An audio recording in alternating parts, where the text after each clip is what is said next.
अगर टेकन में कोई ऐसा फाइटर जो शैतानी, एलियन और युद्ध देवता का मिश्रण लगता है तो वो है ओगर। एक ऐसा प्राणी जो दुनिया की सबसे ताकतवर फाइटर्स को मारकर उनकी शक्तियां चुराता है। इसे टेकन के कई दिग्गज योद्धाओं को खत्म कर दिया और जो इंसानों के लिए सबसे बड़ा खतरा बन चुका है। लेकिन सवाल ये है, ओगर आखिर आया कहाँ से? क्या वो सिर्फ एक जीव है या किसी बड़े रहस्य का हिस्सा है? ओगर कोई साधारण फाइटर नहीं था, वो एक प्राचीन युद्ध देवता था जो हजारों सालों से सोया हुआ था। ओगर को टेकन की पौराणिक शक्तियां भी कहा जाता है, जैसे एलियन टेक्नोलॉजी और रहस्यमय जादू से बनाया गया था। उसकी शक्ति इतनी भयानक थी कि अगर वो किसी फाइटर को छू भी ले तो वो उसकी सभी मूव्स चुरा सकता था। टेकन 3 में मिशिमा जायसू ने गलती से ओगर की खोज कर ली और उसकी शक्ति को कंट्रोल करने की कोशिश की, लेकिन ओगर को किसी से आदेश मानने की जरूरत नहीं थी। वो सिर्फ एक मकसद से जागा था, दुनिया के सबसे ताकतवर फाइटर्स को खत्म करने, उनकी ताकत को अपने अंदर समाहित करने। उसने एक के बाद एक दुनिया के महान फाइटर्स को मारना शुरू कर दिया। ओगर ने किन फाइटर्स को मारा?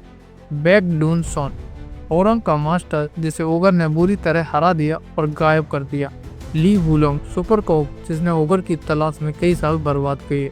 जिन कजामा की माँ जो ओगर से लड़ने के बाद अचानक गायब हो गई। टेकन फोर्स, याइची की पूरी आर्मी जिसे ओगर ने अपनी उंगलियों से उड़ा दिया।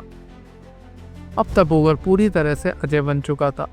जब जिन कजामा ने अपनी माँ जुन कजामा को खो दिया तो उसे एहसास हुआ कि इसके पीछे सिर्फ एक ही दानव होगा। इसलिए जिन ने खुद को ट्रेन किया और टेकन 3 टूर्नामेंट में एंट्री ली ताकि वो ओगर से बदला ले सके।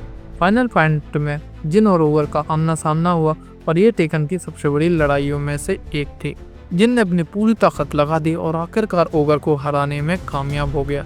लेकिन तभी ओगर ने अपने असली रूप ट्रू ओगर को जगाया और फिर से खड़ा हो गया। अब सबसे बड़ा सवाल ये है, क्या ओगर टेकन 8 में वापस आएगा या वो हमेशा के लिए मारा जा चुका है?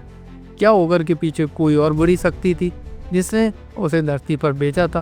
क्या मिशिमा जायसू वैज्ञानिक फिर से ओगर को जगाने की कोशिश करेगा, या ये सब आने वाली टेकन गेम्स में पता चलेगा। अगर आपको ये कहानी पसंद आई है तो चैनल को सब्सक्राइब करें। मिलते हैं अगली की कहानी में, तब तक आप सभी को बहुत बहुत धन्यवाद।